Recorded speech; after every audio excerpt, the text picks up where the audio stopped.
ओम नमो नारायण। ओम नमो भगवते वासुदेवाय। आप सभी को अधिक मास की मंगल शुभकामनाएं।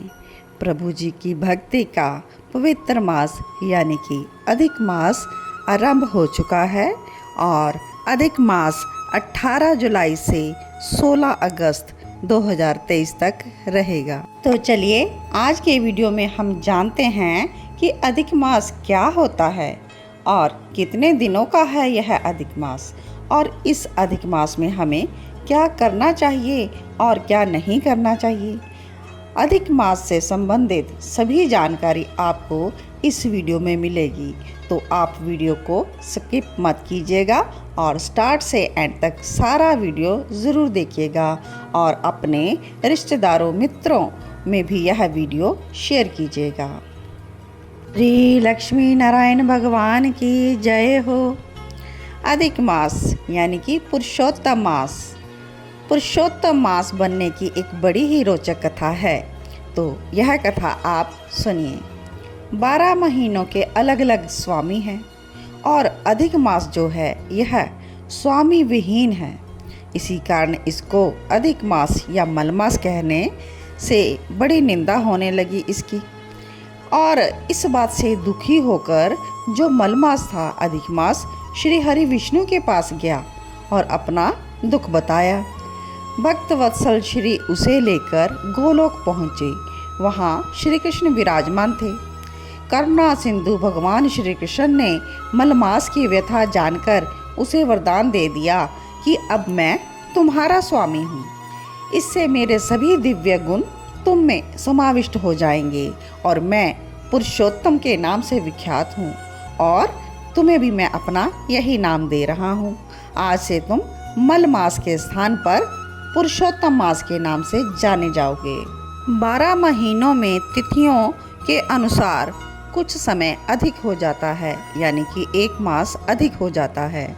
तो शास्त्रों के अनुसार हर तीसरे साल में यह पुरुषोत्तम मास की उत्पत्ति होती है और इस अधिक मास में जप तप दान से अनंत पुण्यों की प्राप्ति होती है। इसलिए इसी मास में आपको श्री कृष्ण श्री विष्णु श्री राम जी की विशेष उपासना करनी चाहिए। इस माह में की गई उपासना का अपना अलग ही महत्व है और इस मास में आपको तुलसी जी की अर्चना भी करनी चाहिए।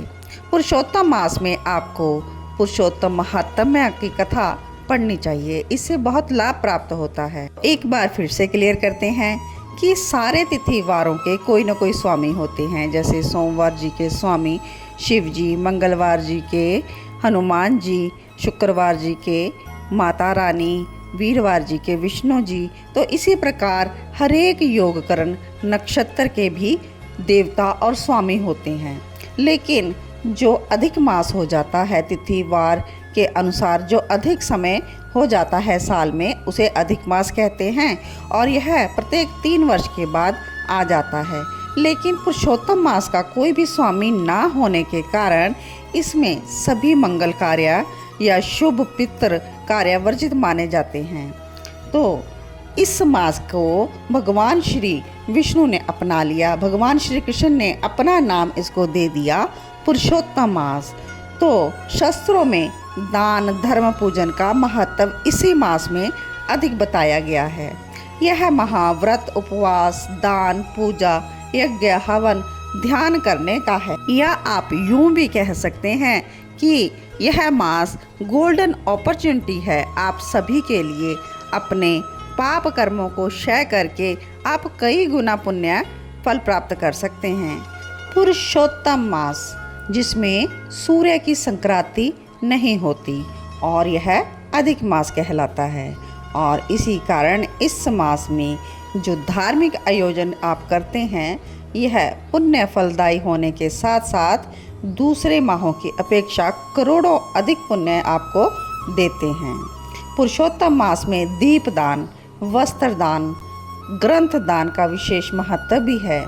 इस मास में दीपदान करने से धन वैभव में वृद्धि होने के साथ आपको पुण्य का लाभ भी प्राप्त होता है। आप सभी ने पुरुषोत्तम मास की महिमा श्रवण की। तो आगे हम जानते हैं कि पुरुषोत्तम मास में हमें क्या भोजन करना चाहिए, क्या नहीं करना चाहिए, और जो व्रत करते हैं उनके लिए क्या विधान है, उनके लिए क्या मनाही है। तो पुरुषोत्तम मास का महत्म्य आगे हम श्रवण करते हैं। तो राजा दृढ़ धनवा हैं, तो वो बोलते हैं, वाल्मीकि मुनि जी से पूछ रहे हैं कि हे तपोधन, पुरुषोत्तम मास के व्रतों के लिए विस्तार पूर्वक नियमों को कहिए। वाल्मीकि मुनि जी कहते हैं कि हे राजन, पुरुषोत्तम मास में जो नियम कहे गए हैं वो मुझसे आप संक्षेप में सुनिए। नियम में स्थित होकर पुरुषोत्तम मास में हविष्यान्न भोजन करें। गेहूँ, चावल, मिश्री, मूंग, जौ, तिल, मटर, सावा, तिन्नी का चावल, बथुआ, हिमलोचिका, अदरक, काल शाक, मूल, कंद, ककड़ी, केला, सेंधा, समुद्रनोन, दही, घी, बिना मक्खन निकाला हुआ दूध, कटहल, आम, हरड़, पीपर, जीरा, सौंठ, इमली, सुपारी, आंवला, ईंख का गुड़ छोड़कर इन फलों को और बिना तेल के पके हुए पदार्थ को हविष्य कहते हैं। हविष्य भोजन उसे कहते हैं जो कि हम उपवास में खाते हैं। समस्त आमिष, मांस, शहद, बेर, राई, मादक पदार्थ, दाल, तिल का तेल और भाव से दूषित किया हुआ, क्रिया से दूषित, शब्द से दूषित अन्न को त्याग कर देना चाहिए इस माह में। और दूसरे का अन्न, दूसरे से वैर, दूसरे की स्त्री से गमन, तीर्थ के बिना देशांतर जाना, यह भी व्रती को नहीं करना चाहिए। इसके अलावा और क्या त्यागना है? देवता, विद, द्विज, गुरु, गो, व्रती, स्त्री, राजा और महात्माओं की निंदा करना पुरुषोत्तम मास में आप त्याग दमें। और सूतिका का अन्न मांस के बराबर है। फलों में जम्भीरी नींबू मांस के बराबर है। धान्यों में मसूर की दाल मांस के बराबर है। बासी अन्न मांस के बराबर है। बकरी, घो, भैंस के दूध को छोड़कर अन्य जो भी दूध हैं वो भी मांस के बराबर कहे गए हैं। ब्राह्मण से खरीदा हुआ कोई भी पदार्थ और पृथ्वी से उत्पन्न नमक, यह भी अच्छा नहीं कहा गया है। तांबे के पात्र में रखा हुआ दूध, चमड़े में रखा हुआ जल और अपने लिए पकाया गया अन्न, विद्वानों ने इसको भी त्यागने को कहा है। पुरुषोत्तम मास में ब्रह्मचर्य का पालन करना चाहिए, पृथ्वी पर शयन करना चाहिए और व्रती को भोजन दिन के चौथे पहर में करना चाहिए, और वो भी बर्तनों पर नहीं, पत्रों वाली थाली में आपको, यानी कि पत्तों की बनी थाली में आपको भोजन करना चाहिए। पुरुषोत्तम मास में रजस्वाला स्त्री, मलेच्छ, पतित, संस्कारहीन, ब्राह्मण से द्वेष करने वाला, वेद से गिरा, ऐसे व्यक्तियों से बातचीत ना करें। सूतक वाले घर का अन्न भी आपको नहीं करना चाहिए। 2 बार पकाया हुआ भुजे हुए अन्न का पुरुषोत्तम मास में प्रयोग नहीं करना चाहिए। प्याज, लहसुन, मेथी, गाजर, मूली, इसका भी आपको पुरुषोत्तम मास में त्याग कर देना है। व्रती जो होते हैं इन पदार्थों को समस्त व्रतों में हमेशा ही त्याग कर दे, ना कि केवल पुरुषोत्तम मास में। और इसके अलावा भी हमें बहुत सी सब्जियों का त्याग करना है, जैसे कि कोहड़ा, परवल, मूली, बैंगन, नारियल, आंवले के फल और जल में उत्पन्न होने वाले शाक, इनको हमें त्याग कर देना है। और जो गृहस्थ आश्रम में रहते हैं वो तो आंवला का रविवार के दिन सदा के लिए त्याग कर दें। आगे वाल्मीकि मुनि जी कहते हैं कि व्रती जो होते हैं नियम के बिना फलों को प्राप्त नहीं कर सकते। यदि शक्ति है तो उपवास करें, पुरुषोत्तम का व्रत करें, नहीं तो घृत का पान करें, दूध का पान करें और बिना मांगे जो कुछ मिल जाए उसको भोजन कर लें। व्रत करने वाला यथाशक्ति फलाहार भी करे तो व्रत का जो है भंग होने का सवाल ही नहीं पैदा होता। इस तरह का व्रत नियम धारण करें। पवित्र दिन यानी कि पुरुषोत्तम मास के दिन प्रातःकाल उठकर आप सभी स्नान इत्यादि क्रिया करें और भक्ति से श्री कृष्ण भगवान का हृदय में स्मरण करते हुए नियम को ग्रहण करें। और आप इसी दिन डिसाइड कर लें कि आपको फलाहार करना है, व्रत करना है या एक भुक्त रहना है यानी कि एक समय ही आहार करना है, या नक्तक व्रत करना है कि भोजन खाना ही नहीं है और फल पे ही रहना है, यह आप इसी दिन से डिसाइड कर लेंगे। पुरुषोत्तम मास में भक्ति से श्रीमद् भगवत गीता का श्रवण करेंगे, श्रीमद् भागवत जी का श्रवण करेंगे और इसका पुण्य तो ब्रह्मा जी कहने में भी समर्थ नहीं होंगे। श्री पुरुषोत्तम मास में 1 लाख तुलसी दल से शालिग्राम का पूजन करें, यानी कि पूरे पुरुषोत्तम मास में 1 लाख तुलसी दल से, तो इसका भी अनंत पुण्य होता है। वाल्मीकि जी कहते हैं कि पुरुषोत्तम मास का व्रत जो है 100 यज्ञों से भी श्रेष्ठ है, क्योंकि यज्ञ के करने से स्वर्ग की प्राप्ति होती है और पुरुषोत्तम मास का व्रत करने से सीधा गोलोक की प्राप्ति होती है। जो पुरुषोत्तम मास का व्रत करता है उसके शरीर में पृथ्वी के जो समस्त तीर्थ और क्षेत्र हैं तथा संपूर्ण देवता हैं वो निवास करने लग जाते हैं। पुरुषोत्तम मास का व्रत करने से दुःस्वप्न, दरिद्र, कायिक, वाचिक, मानसिक पाप, ये सब तरह के पाप नाश हो जाते हैं। पुरुषोत्तम मास का व्रत करने वाले जिस जिस स्थान पर रहते हैं उनके सन्मुख भूत, प्रेत, पिशाच आदि नहीं आते। हे राजन, इस प्रकार जो विधि पूर्वक पुरुषोत्तम मास व्रत को करेगा उस मास व्रत के फलों को यथार्थ रूप से कहने के लिए तो शेषनाग जी, जिनके 1000 फन हैं, वो भी समर्थ नहीं हैं।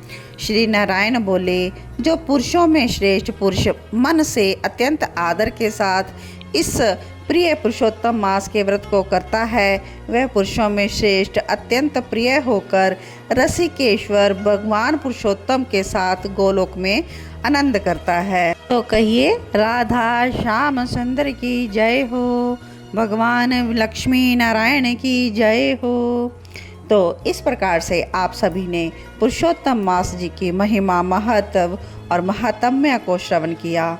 तो केवल मात्र इष्ट देव की प्रसन्नता प्राप्त करनी है और आनंद के साथ यह व्रत और नियम आपको करने हैं। बस सरलता से आपको जो भी नियम कर सकते हैं वो लीजिए, जैसे कि सुबह जल्दी उठना, कथा को श्रवण करना, कुछ अधिक जप करना, तुलसी जी की सेवा करना, ठाकुर जी के भोग के लिए नया नया उनके लिए भोग के पदार्थ बनाना और दीप दान करना, कुछ अधिक स्वाध्याय करना जैसे कि पुराणों का पठन करना, श्री धाम जी का सेवन, अगर आप धाम में जा सकते हैं धाम निवास कर सकते हैं, और घर में संकीर्तन इत्यादि करवाना, यह क्रिया भी आप कर सकते हैं। ऐसी बहुत सी क्रिया जो कि आपको भगवान के निकट लेके जाए, जैसे किसी धार्मिक स्थान पर आप कथा भी करवा सकते हैं, तो इस मास में अवश्य कीजिए। तो आप जो भी भगवान की प्रसन्नता के लिए करें, आनंद के साथ करें, क्योंकि आनंद कंज भगवान को कहा जाता है। आनंद को प्रदान करने वाले भगवान हैं और भगवान का ही एक नाम आनंद है।